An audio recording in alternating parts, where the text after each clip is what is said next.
ఏం చేస్తుంటారు మీ ఆయన గారు? Car driver. ఓకే, ఎంతమంది పిల్లలు? ఏం చదువుతున్నారు? 10th, 7th. ఇప్పుడు మీకు తల్లి వందనం వచ్చిందా లేదా కారు ఏమన్నా చూపించిందా? తల్లి వందనం వచ్చిందమ్మా? ఎంతమందికి వచ్చింది? ఇద్దరు పిల్లలకు వచ్చింది. 26,000 వచ్చింది ఇద్దరికి. ముందు లాస్ట్ గవర్నమెంట్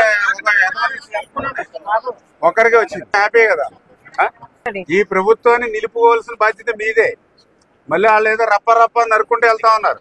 అమ్మా, రప్ప నరికేవాళ్ళు కావాలా? ముగ్గురు పిల్లలు ఉంటే తల్లి వందనిచ్చేవాళ్ళు కావాలా? తల్లి వందనిచ్చేవాళ్ళు కావాలి కదా. నరుక్కుంటూ వెళ్ళే వాళ్ళు అక్కర్లేదు కదా. అమ్మా, తలకాయలు తీసేస్తా ఉన్నారు, చూసుకోండి మరి జాగ్రత్తగా. ఓకే, బాగున్నారమ్మా? పరిపాలన స్వయంగా పరిపాలన ఎలా ఉంది? పరిపాలన ఎలా ఉంది? బాగుంది కదా, హాయిగా. పింఛన్ ఏమైనా వస్తుందా? పింఛను నీకు వస్తుందా? పింఛను ఎంత వస్తుందమ్మా? 4,000. ఇంటి దగ్గర ఇస్తున్నారా? ఇంటి దగ్గర ఇస్తున్నారు. పెళ్లి కూతురు